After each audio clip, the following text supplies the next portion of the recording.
आइए देखते हैं अपना question number 9। The angle of elevation of the top of a building from the foot of the tower is 30 degree and the angle of elevation of the top of the tower from the foot of the building is 60 degree. भाई ये question मेरे board के exam में आया था, ठीक है, तो बहुत ही इंपॉर्टेंट क्वेश्चन है। क्यों?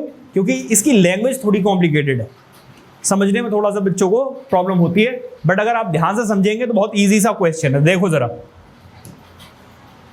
वो आपसे क्या कह रहे हैं भाई, दो चीजें हैं, एक तो है क्या टावर और दूसरी क्या है बिल्डिंग।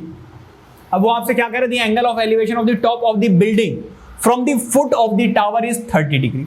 ठीक है, तो अगर मैं बात करूं किसकी, देखो एंगल अलग अलग है तो ऑब्वियसली एक चीज क्या होगी, छोटी होगी और दूसरी चीज क्या होगी, बड़ी होगी। तो मैंने एक की हाइट कम रखी और दूसरे की हाइट ज्यादा रख दी। ठीक है, अच्छा वो आपसे क्या कह रहे हैं, ध्यान समझो, angle of elevation of the top of the building from the foot of the tower is 30 degree. बेटा सीधी सी बात है, यहां पर ये वाला एंगल क्या होगा, छोटा होगा। ये अगर हमारा ग्राउंड लेवल है तो ये वाला एंगल छोटा होगा, देखो यहां पर नीचे, और ये वाला एंगल क्या होगा, काफी ऊपर होगा, मतलब 60 डिग्री। तो यहां पर ये वाला जो एंगल है वो 30 डिग्री बन रहा है। अब वो आपसे क्या कह रहे हैं, टॉप ऑफ द बिल्डिंग, इसका मतलब ये क्या हो गई आपकी building, from the foot of the tower, इसका मतलब ये क्या हो गया आपका टावर। क्या बात समझ में आ रही है? इसके बाद वो आपसे क्या कह रहे हैं, and the angle of elevation of the top of the tower from the foot of the building is 60 degree. ये वाला एंगल कितने डिग्री का है, 60 डिग्री का है। क्या बात समझ में आ रही, क्या कहना चाह रहे हैं? अब इसका नामकरण करते हैं। भाई मान लीजिए ये है ए, ये कैसा ए है, ये ए, ये बी, ये सी और ये डी। ठीक है, अब जरा देखो, अब वो आपसे क्या कह रहे हैं, एक चीज और आपको गिवन है, अगर आप क्वेश्चन पे ध्यान दें तो वो आपसे क्या कह रहे हैं, if the tower is 50 metre high, तो टावर की आपको हाइट भी दी हुई है, कितनी, 50 मीटर, 50 मीटर। ठीक है, आपको निकालनी क्या है, हाइट ऑफ बिल्डिंग। अगर मैं इस बेस को, इस वाले ट्राइंगल की मदद से अगर मैं ये बेस निकाल लूं, फिर मैं दोबारा से छोटे वाले ट्राइंगल में बेस का की हेल्प लेकर मैं हाइट निकाल सकता हूं, नहीं निकाल सकता, परपेंडिकुलर, बस 2 बार निकालना है। तो आप पहले यहां पे थोड़ा सा लेट कर लेंगे, क्या करेंगे, let height of tower, height of tower आपने क्या लेट किया है, CD, which is equal to what, 50 metre. इसके बाद हाइट ऑफ बिल्डिंग कितनी है, हाइट ऑफ बिल्डिंग क्या है, AB, ये हमें नहीं पता। Any problem? अब जरा ध्यान दीजिएगा, इन ट्राइंगल, कौन सा वाला ट्राइंगल, ACD, ऑब्वियसली देखो टावर है तो 90 डिग्री पर ही होगा, तो ये क्या होगा, ACD।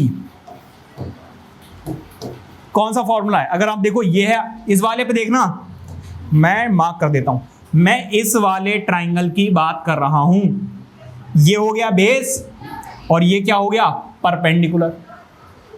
ऐसा कौन सा फॉर्मूला है जिसमें परपेंडिकुलर और बेस दोनों आते हैं, tan थीटा,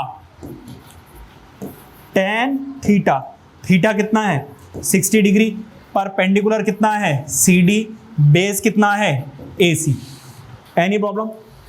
अब जरा देखो, tan 60 कितना होता है, √3, CD कितना है, CD 50 मीटर, AC कितना है नहीं पता, ये डिवाइड हो रहा है, उधर जाकर क्या हो जाएगा, मल्टीप्लाई।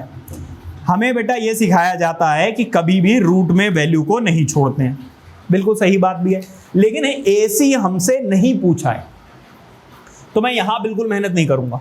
ठीक है, जब मुझे AB कैलकुलेट करना होगा, हाइट ऑफ बिल्डिंग, अगर वहां पर डिनोमिनेटर में रूट हुआ तो मैं करूंगा। भाई साहब समझ लीजिए, उतारने में ज्यादा फोकस है। मार्क्स कम आए ना बेटा आपके टेस्ट में, फिर देख लेना। अब कह रहा सर, अब क्यों कह रहे हो भाई, जब इतने अच्छे से आ रहा है तो इधर देखो जरा,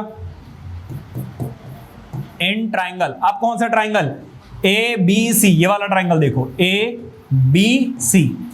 अगर मैं इस वाले ट्राइंगल की बात करूं आपसे, ए बी सी, इस वाले ट्राइंगल की, तो ये हो गया बेस, ऑब्वियसली बिल्डिंग 90 डिग्री पर होगी, और ये क्या हो जाएगा आपका परपेंडिकुलर। तो बेस आपके पास आ चुका है, ये रहा, परपेंडिकुलर आपको निकालना है, तो कौन सा फॉर्मूला लगेगा, tan थीटा, और इस बार थीटा दिया हुआ है कितना, 60 नहीं भैया, इस वाले ट्रायंगल में देखते हैं बच्चे, मुझे पता है, ये वाला एंगल देखना है, अलग कलर से मैंने कर दिया, फिर भी देख लो। परपेंडिकुलर क्या है यहां पर, ए बी, और बेस क्या है, ए सी। बताइए कोई दिक्कत, ये है आपका 1/√3। ए बी कितना है नहीं पता, लेकिन हमें क्या पता है, ए सी पता है। ए सी कितना है भाई, देखो जरा, 50/√3। अब देखो ये डिवाइड हो रहा है, इधर जाकर क्या हो जाएगा, मल्टीप्लाई। कुछ बच्चे पता क्या करते हैं, इसको इधर मल्टीप्लाई कर देते हैं, इसको नीचे। अरे नहीं भाई, ये डिनोमिनेटर में एक सिंगल टर्म है, ये डिवाइड हो रही है, एज इट इज जाएगी, उधर जाकर मल्टीप्लाई होगी, ठीक है। तो ये आ गया आपका ए बी। देखो 50 को 1 से मल्टीप्लाई करोगे तो 50, √3 को 3 से मल्टीप्लाई करोगे तो क्या आएगा, डिवाइड करके कितना आ रहा है, क्या डिवाइड, अरे मैं कर देता हूं, 3 1 जा 3 एंड 3 6 जा 7 जा। इसका मतलब क्या है, इसका मतलब ये है कि height of building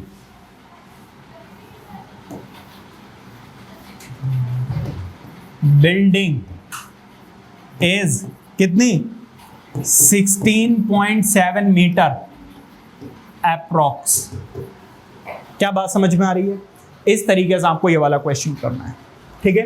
please note it down.